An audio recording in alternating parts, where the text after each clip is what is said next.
This is question 1 from the 2015 paper 1. So we're told that the sets A, B and C are as follows. So in set A we have 1, 2, 3, 5, 6 and 7.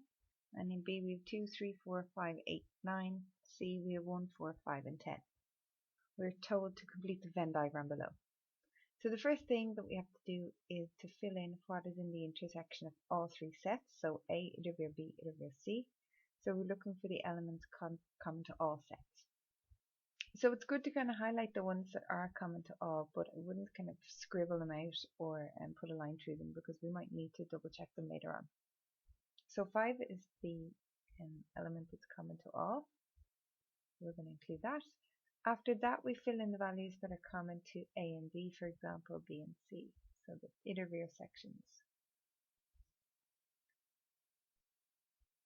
So common to A and B are 2 and 3. 4 is the only one that's common to B and C. And 1 is common to A and C. Now we just have to fill in the elements that are left. 6 and 7 for A, 8 and 9 for B, and 10 for C. Putting the little lines underneath or some kind of a symbol beside it, just make sure that you can double check then at the end that you have included all the different elements. Now in part B, we're asked to list the elements of each of the following sets. So we want A ain't as B, first of all. So that's all of the elements in A and B. It's best to put them in numerical order. Again, this is just a way to avoid kind of leaving any of them out. And we don't mention any of the elements twice. So for example, 2, 3 and 5 are in both sets, but we only list them once. So we have 1, 2, 3, 4, 5, 6, 7, 8 and 9. Now we have A gone C, or A without C. So that's all the elements in A, but not including any of the ones that are in C. So this is not including 1 and 5, but we do include 2, 3, 6 and 7. And the next part we have A ain't it, B it over C. So like with anything else, it can be handy to do the B it over C part first. So B it over C, that's 5 and 4. And then including all of the elements in A. So we include 1, 2, 3, 4 and 5 from B it over C, 6 and 7. So to part C, they ask us to complete the following identity. So just for this, I'm going to explain it using multiplication and addition, because we know that if we have A multiplied by B plus C, this is equal to A multiplied by B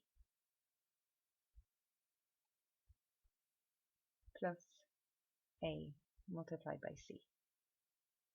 So in this case, we don't have multiplication and division. Instead of multiplication, we have ain't it, and instead of addition, we have it over.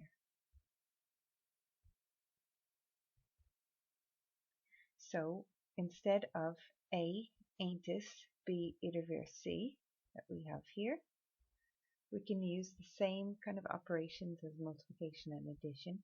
So we now have A ain't it B it over. So we expect then in the last bracket to have A ain't it C.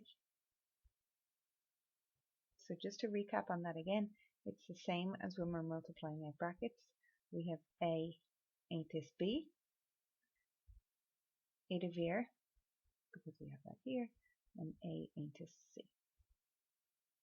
So let's just look at a diagram quickly to see how this just makes a little bit more sense when we have sets.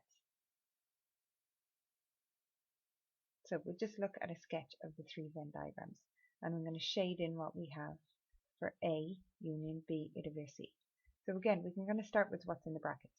So if we look at B iterator C, that's this section here. So A into B iterator C is going to be all of this section, including what we've already shaded. So all of that light purple is this. So then let's look at another sketch where we look at the left hand side.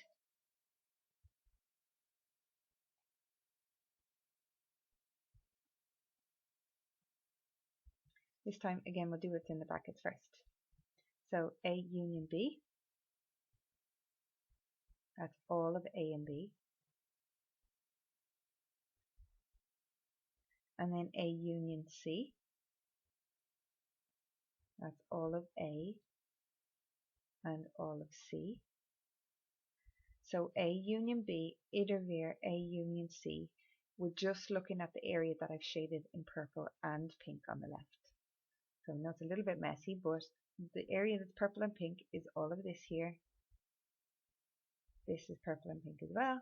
This section here, this one here, and this one. So now we'll see that the area that I've just marked out as blue is the exact same as the area on the left that I've marked out in the lighter purple. So we can see that the two areas are equal.